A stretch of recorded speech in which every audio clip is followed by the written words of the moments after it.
On the line by Rob Van Dam to look back at his iconic career. And Rob, first of all, it's an absolute pleasure to have you on the show.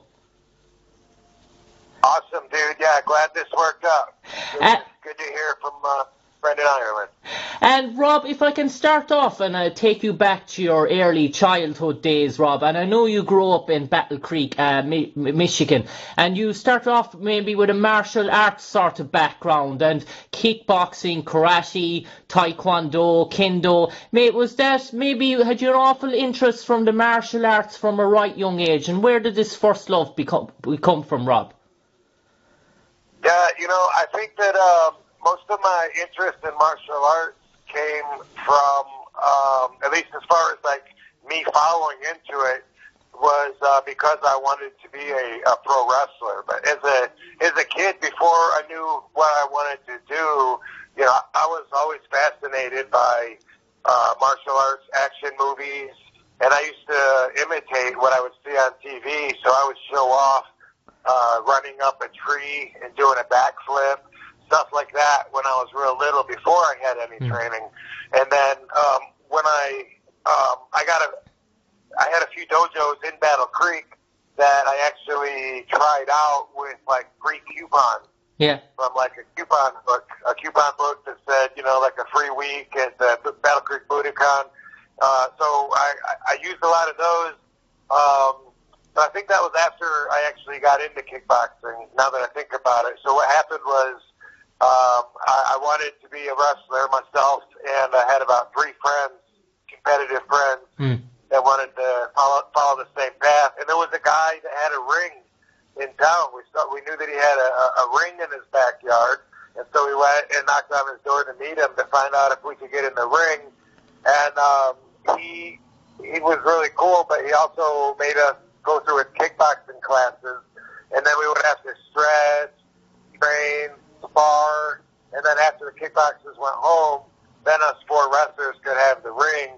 And that's how I got into it. I found out that I was good, that I was tough, durable, and I thought that maybe I could excel in kickboxing, but at the same time, I was learning to wrestle, and that obviously took off for me.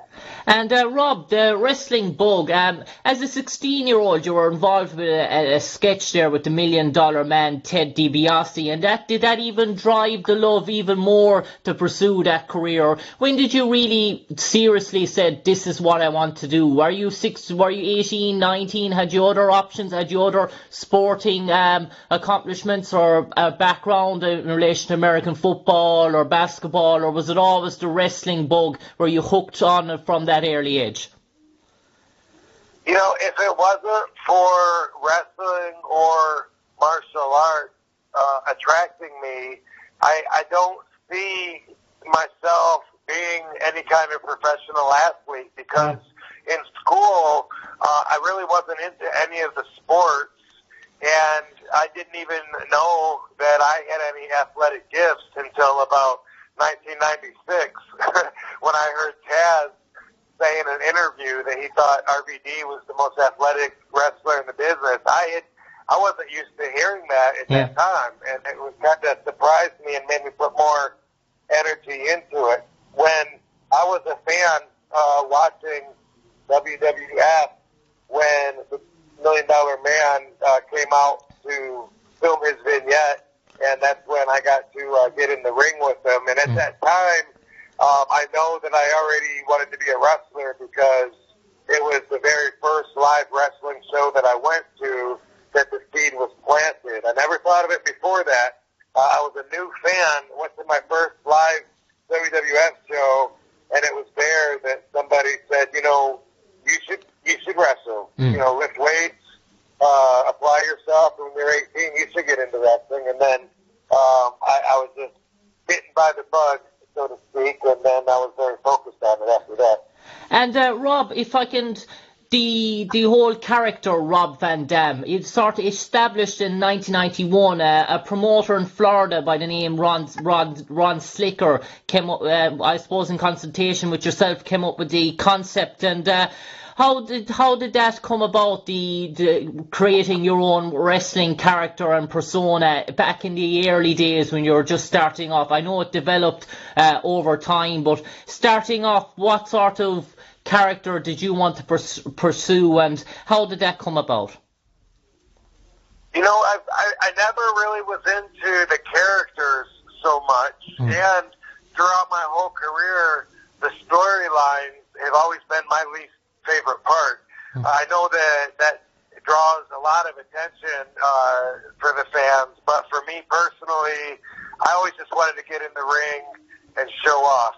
And the storylines I always thought were kind of stupid because, you know, I had to, you know, you and I are going to have a match. Why do I got to tell everybody that I hate you first and then I'm going to destroy your plans for the future? No, I'm going to get in the ring, the RVD, show off, and get a lot of energy from the fans in return. So when I started wrestling, you know, I was trained by the original Sheik and Sabu, his nephew, and they taught me that it doesn't matter what anybody calls you or what you look, you know, what character you're at when you're starting out. They said for at least the first couple of years, just get as many bookings as you can, get as much ring time, experience. And so I was wrestling under all kinds of different names at that time. I was a Flying Tiger, an International Patriot, all kinds of plays off of my shoot name. I was Robbie Z, Rob Zat. And anyway, Rob Slinker, when he first called me Rob Von Dom, I didn't really care that much. I was just like, okay, you know, whatever. But he thought that I looked like Jean-Claude Van Damme, and I wasn't used to hearing that either at the time. And so I was like, okay, whatever. But at first, the very first night that I debuted as Rob Von Dom at the Tampa Sportatorium, it was 1990. It must have just turned 91. It might have still been the end of 90. Anyway, he actually wanted me to pretend that I was from Belgium. And so at 20 years old, I was, you know, super green, super shy kid. I had to grab the microphone and try to put on a phony accent, which I had never done before. And so I was just like, I'd like to thank all of my fans here in America for their support. Yeah, that might not translate as well in Ireland. And Rob, I suppose the first major company you signed for in 1992 was WCW. And I suppose, Rob, for starters, maybe that you didn't probably get the breaks early on in relation to WCW, or the storylines or the character weren't really written to your favour, and it was probably the industry that probably look back, you a wonderful career, ECW, WWF, TNA, but for starting off in WCW, when that project didn't work out for you as the way you probably hoped it, were you sort of a bit thinking to yourself, do I really want to pursue this industry, or did you make it even more determined to establish yourself even more? Both. You know, you're right. There was some trying times where I had to question, you know, should I have gone to college instead? You know, because I did have some veterans that were jerks to me at the time, telling me that I would never make it, and you know, really like crushing my self-esteem. And they're dead now, by the way. So through them. Also, at the same time, you know, I think that I didn't really deserve too much because I was so young. I'd only been in the business, you know, like maybe 3 years, and I was so green that when I try to think back, I was a kid. I was like literally like a little kid and didn't really understand anything about, you know, psychology or anything. So I think I'm lucky to got what I got. For the record, Bill Watts hired me in December of 92, and he did have me beating everybody. I was winning on TV, beating, I don't know, Buddy Lee Parker, Scotty Flamingo, Tex Flashinger, and his partner, Mark Canterbury, and guys like this I was wrestling my first tour in February of '93, and when I came back, Ole Anderson took the book from Bill Watts, and then there goes my foot. And Rob, I'll move you on now to ECW, and I've spoken to Devon Dudley, Devon Hughes, and he told me when he signed for ECW, first of all, he was a bit hesitant. He'd heard an awful lot of stories about ECW, what was it like, the sort of wrestling that was going on there, would it suit him? For you going into ECW in 1996 under Paul Heyman, did you know what sort of wrestling that it was over the sort of top wrestling? It was action-packed, it was extreme sort of wrestling. Did that sort of phase you in one sense, coming from your martial sort of art sort of background, where you're more suited into the sort of classical type of wrestling, or did this concept of extreme wrestling under Paul Heyman, did it interest you?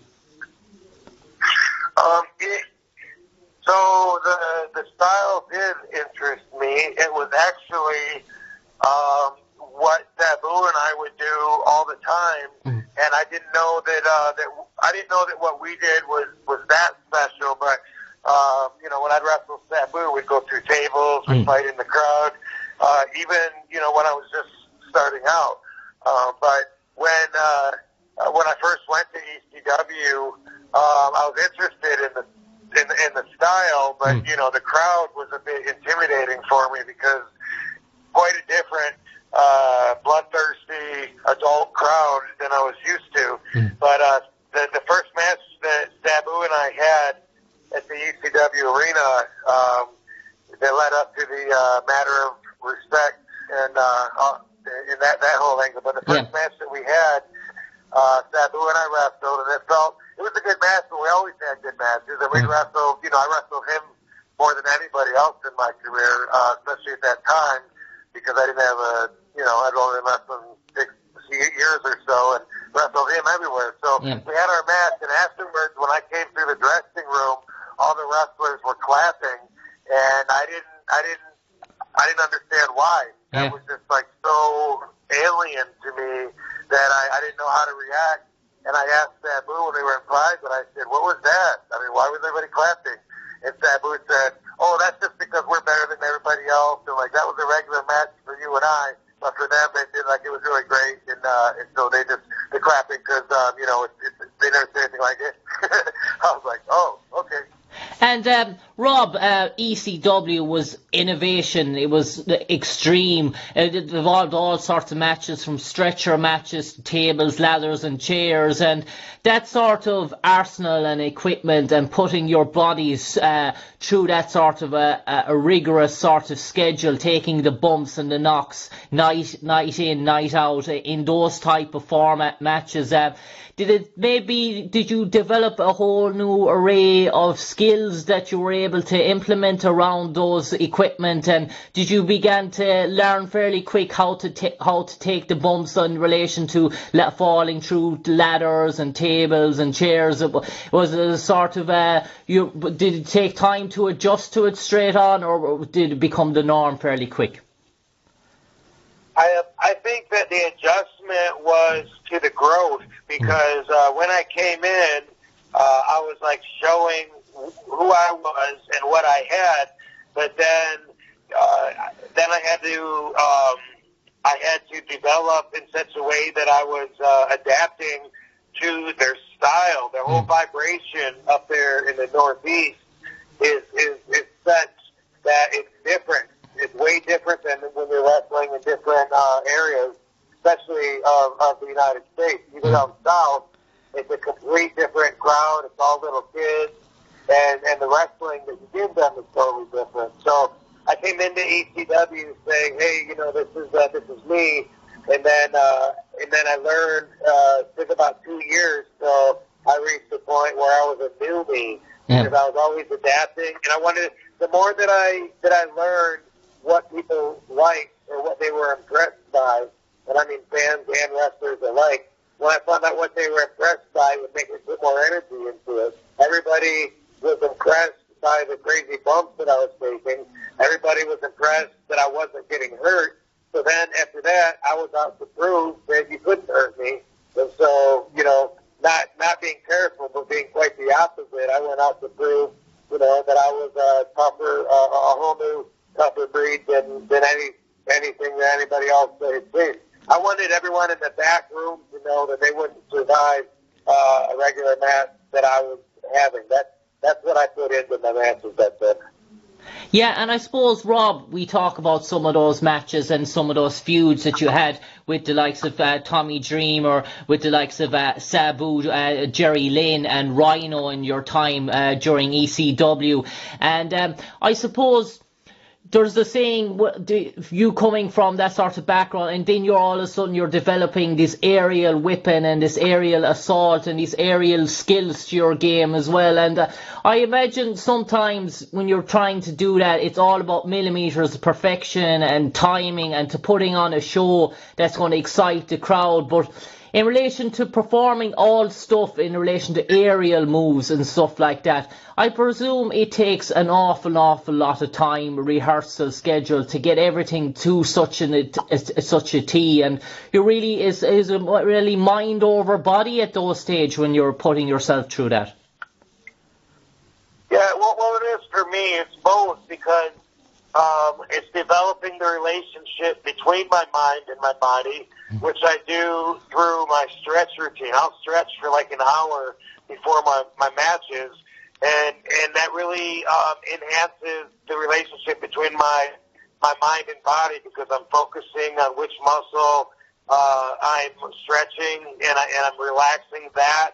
Other muscles I'm using to hold my weight so I can relax that muscle. So it really takes a lot of inner relationship in order to do that. So what it comes to when it translates to moves is that I visualize first, and if I can feel it when I'm visualizing it in my brain, I have a pretty good idea if I can do it or not, because I'm pretty aware of my limitations physically and my boundaries, because of that relationship, mind, body, and spirit.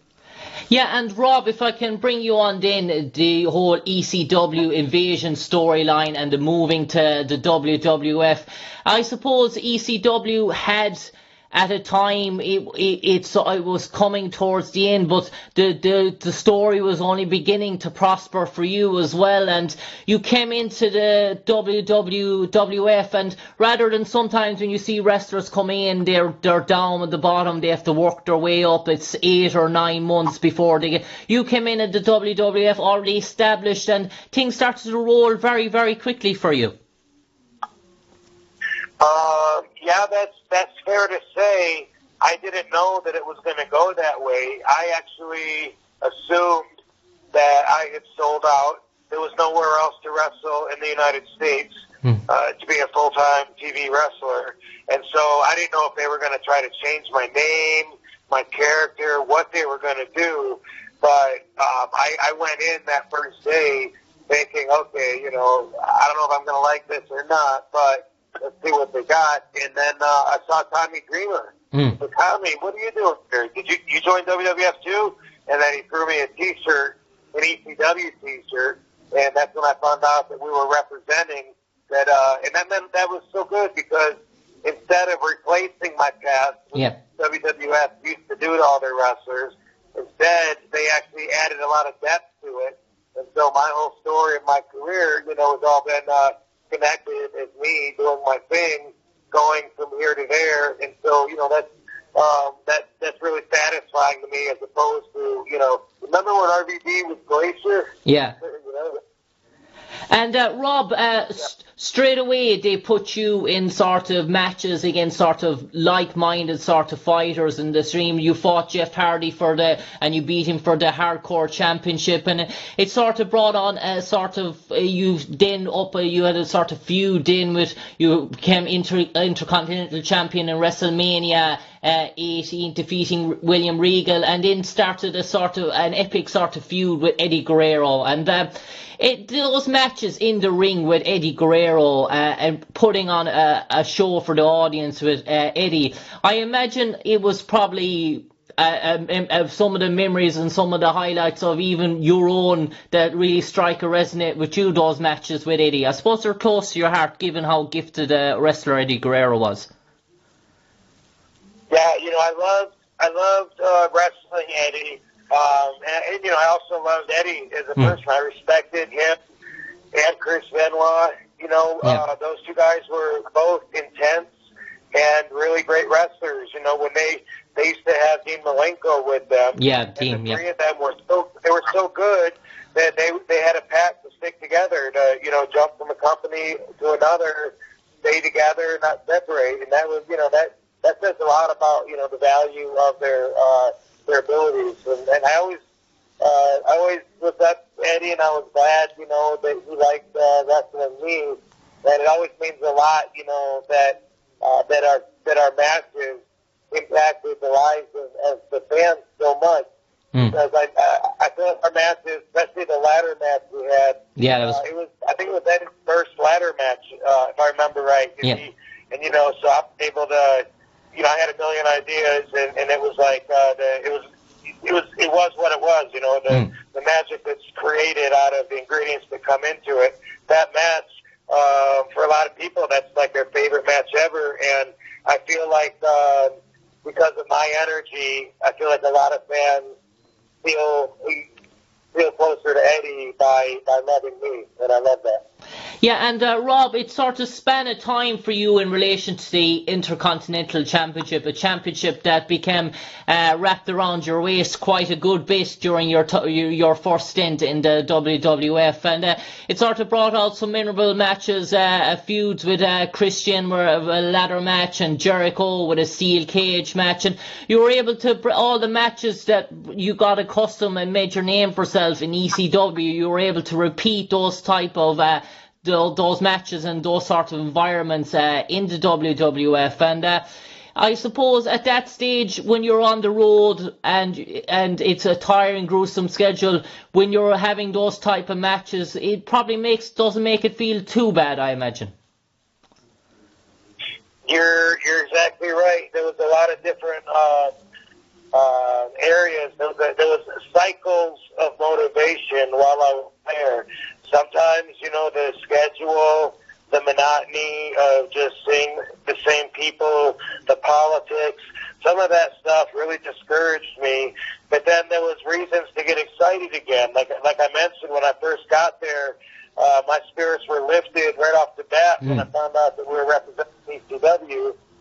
When I had the hardcore championship, my spirits were lifted because then I could wrestle in my own kind of environment. Yeah. And of course, when I brought ECW back and we did that one night stand, I couldn't have been, even though I didn't wrestle that first time because of my knee injury. I still was just so happy to be able to feel like I was myself again. I never felt really comfortable with the WWE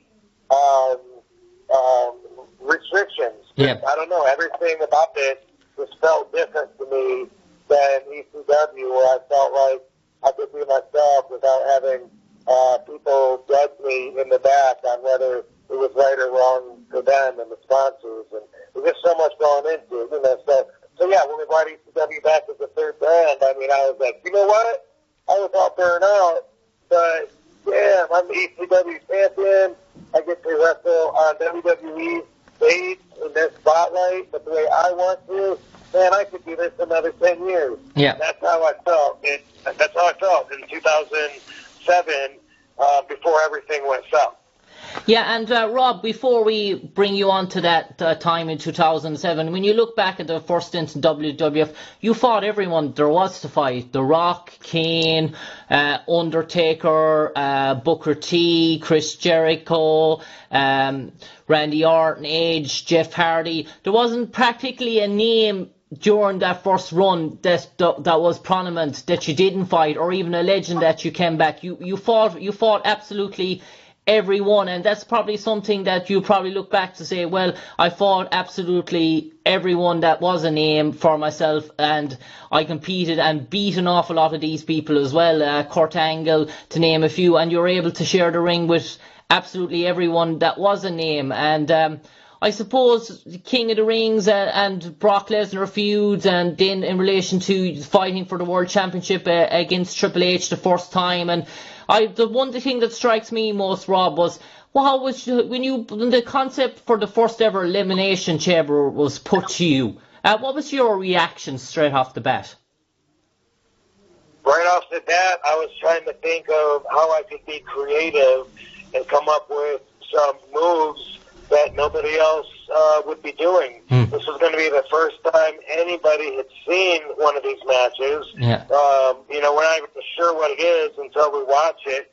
And so I was thinking, how can I, use maybe I can do a crossbody, but then land on the cage, yeah, and then do a crossbody off the cage. That'd be cool. So I automatically hit it from that angle. Yeah. And then the night that we had the match, it was a sad night because it was sad because it was weird. Like when I walked away from there, it was so weird. I felt like I disappointed all the fans by not winning that match, and then Bobby Lashley won it, and it was obviously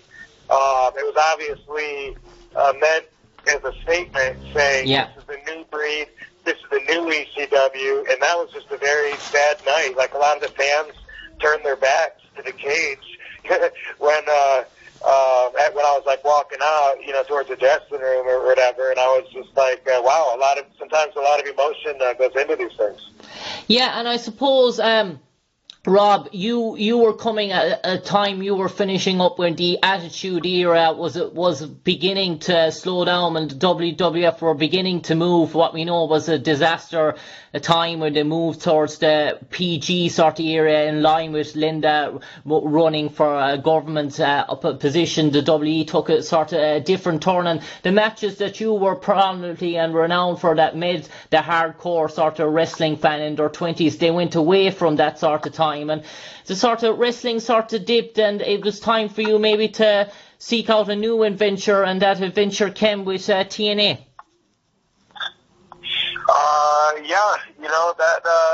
That's just the way it worked out. When I left WWE in 2007, I was so burnt out. I really didn't want to step on another airplane again. I didn't care anything about wrestling. I would take some independent shots, but only for a fee that was worth it to me. I've never been priced to be in the market in wrestling every weekend. That doesn't interest me. And then when I talked to Dixie Carter, I remember her trying to tell me, I think you're going to be excited again. It's going to renew your passion because we got a lot of great guys here, blah, blah, blah. And at that point, I was just so much just about business. I was like, okay, sounds great, whatever, but let's just talk about numbers. And really, that's what was in it for me. And it was a good deal. All my deals respectively were better and better. This one was way less work for the amount of money that I used to work all year for. Traveling 5-6 days a week for. Now it was going to be 2 days a week until they finally moved up to 3 or 4 days when they started doing house shows, which I was on some. But I had a limited number of matches for the year that they could book me. Otherwise, then I had to agree to it, and then I got paid more. So on the business end, it was good, and also I enjoyed everything about TNA, what they stood for, what they were trying to do. I enjoyed the guys there, the office. But when I first got there, I was almost under the impression that maybe it was going to be competition, which they thought so too. They were going live on Monday night against WWE, and they hired some of the former WWE stars. So that was an exciting time where we thought that maybe it was going to go in a different direction than it did. But no regrets. One of the coolest things about that was that I was doing my blog talk radio at the time when I was off, and Hulk Hogan called my radio show to tell me how TNA needs me. So that was super cool. Yeah, and I suppose, Rob, you achieved success. I forgot to mention that you in the WWE you became WWE champion, defeating John Cena, cashing in the Money in the Bank. You were an ECW world champion. You came to TNA. You became the world heavyweight champion, defeating AJ Styles. So all the sort of top brands at the time that were competing against each other. You held the top brass in each of those sort of brands. But was there any time in those sort, in particular in TNA? I know you probably enjoyed some of the started the first 8 or 9 months, but did you see when your contract was coming to an end? Did you see the signs yourself that TNA, that the progress, the rapid sort of growth was beginning to hit a bit of a curveball and it was beginning to slowly decline? Well, you know one thing that I couldn't help but notice when I was with TNA was that there was no growth. They didn't grow the whole time that I was there with them. And even when we had myself and Sting and Jeff Hardy and Kurt Angle and Jeff Jarrett and other, plus the stars of their own, Samoa Joe and AJ. Even though we had all these guys on the card, there seemed to be 1,000 people at every house show or live event. It never seemed to grow, and they didn't seem to mind that. For some reason, I always got the impression that they were just kind of okay with that. And that was based on, I guess, different things I would have done to promote the show and gauging the awareness in town when I'm at the gyms, next door to the arena, and they don't even know about it, stuff like that. So that was, I always knew that eventually they have to go.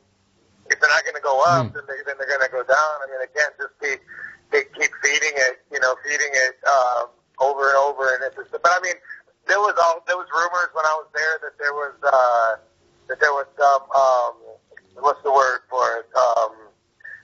I can't think of the word, but I was told that there was some moles in the office that were still getting paid by Vince, and that were getting paid by them. By TNA, and that they were purposely keeping it at the same level from growing. And I don't know if that was true or not, but I did hear it from some reliable sources, and those people aren't there anymore. But yeah, I mean, it wasn't. I don't remember. When I got there, like I said, it was live Mondays, and I had these expectations, like, wow, okay, people will be watching one show or the other, and we'll get a lot. It was very shortly into it that it kind of seemed to hit that plateau that it seemed to be on for, the whole 3-year run that I was there. Yeah, and Rob, you strike me as a guy who generally enjoyed the actual being in the ring, sort of competing, the wrestling part, rather than the titles around the belt. I say you got a kick more out of the wrestling rather than the actual title you were holding. And when you look forward towards now and people looking at Rob Van Dam, remembered, how does Rob Van Dam look in the likes of the WWE or the Hall of Fame? I mean, when you see wrestlers going back 30, 40 years to the likes of Honky Tonk Man, to the likes of the Ultimate Warrior, Macho Man Randy Savage, would that be the sort of icing on the cake in Rob Van Dam's sort of instrumental career that he can that his name is beside those soon and stand in history books beside us? Or does it not mean as much to you at the present time, but it probably mean a lot to you maybe in the coming years if you were inducted? What means a lot to me is how much I mean to the fans. Yeah. Because I really get a kick out of the fact that I have impacted people's lives so much that even if they haven't watched wrestling in 15 years or more, they still recognize me right off the bat, like an A-list celebrity. Like all day, I get love from people. People are excited, like genuinely, like super excited, like freaking out excited when I walk into, restaurant or store, whatever. It's like I get that everywhere, and I've had enough people tell me that I'm a legend to where I feel comfortable with that. I'm comfortable with the fact that to them I'm a legend, and by any standards that we know how to use, I feel like, okay, I'm comfortable with that claim. How WWE sees me, as far as, being a candidate for the Hall of Fame, I don't know. I'd like to think I'm a candidate, but it's not something that I don't have any expectations. If I don't get in, I won't be disappointed. I really don't know if I'll be in there or not. I really don't know how the Hall of Fame works. I mean, I see some people in there that are questionable, and then there's some people that should be in that aren't. But, it's a very political thing. And, as far as how people are going to remember my legacy, I think, and this is based on most of the feedback that I get from, 30 years of listening to the fans, I think that most fans, for a lot of fans, they think that I'm, the best wrestler ever. I'm their favorite wrestler. I'm one of their favorite wrestlers. But I think they're all most of them are going to have a common perspective and say that I was held back. Yeah. I just feel like that's part of my legacy, because enough people feel like I wasn't given the chance that I should have, that I wasn't given, the fair shot or whatever. But, looking at it from where I'm at now with a non-competitive mind, whoever was in charge of some of the creative, if I wasn't consistent with their view of the number one guy that would be representing their company, then that's a fact. It doesn't necessarily mean that they're wrong. I think it's opinion. All entertainment is subjective, so I'm just really happy with anything I get. Yeah, and Rob, we have 2 minutes left there now in the interview, Rob, and just the final, I'll start a double barrel sort of question just to finish off. Rob, I know you've been to our Emerald Isle shores a good few times. You've actually wrestled in here in Ireland in sort of shows, and you've done autograph signings here in Ireland. First of all, what are your memories of Ireland and some of the times you've been here? And lastly, Dean, what does the future hold for Rob Van Dam? Do you want to go down the sort of TV sort of route, movies, TV series? Is that the way you're sort of moving, or do you just want to kick back and just enjoy your regular training routine and a normal sort of life and concentrate on your martial arts and your family? Yeah, so first off, I enjoy coming to Ireland. I think the people are very nice. Sometimes I need help translating because of the language barrier. But also, that's probably the first place where I realized that men do like to get together in groups and sing really loud in public when they're drinking. I never knew that happened in real life before. So yeah, I always like to come to Ireland. I was supposed to come last year with 5-Star Wrestling. Didn't happen. I still wrestle 10 to 12 times a year over the last few years. I like consistency as far as plans go.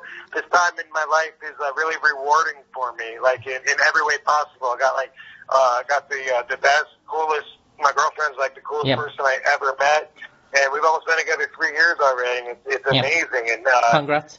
Everything in life. Coming up with I'll still wrestle some. I do some stand up comedy. I'll do some acting. Coming up in the future, watch out for my production debut on Headstrong. It's a documentary that I will be announcing the date, I think, within the week. Probably in February, we'll be dropping the documentary, and it answers every question about RVD and why I do, what I'm doing, what I've done, and why, everything. Rob Van Dam, it's been an absolute pleasure talking to you on the airwaves this evening, looking back at your iconic career and numerous accomplishments and the exciting projects you have coming around the corner as well for 2019. Rob Van Dam, we wish you all the best with your future endeavours, and take care, mate. Yeah, thanks, James. I enjoyed the conversation. Follow me at The Real RVD everywhere, and take care till I see you again. Cheers. Thanks, Rob.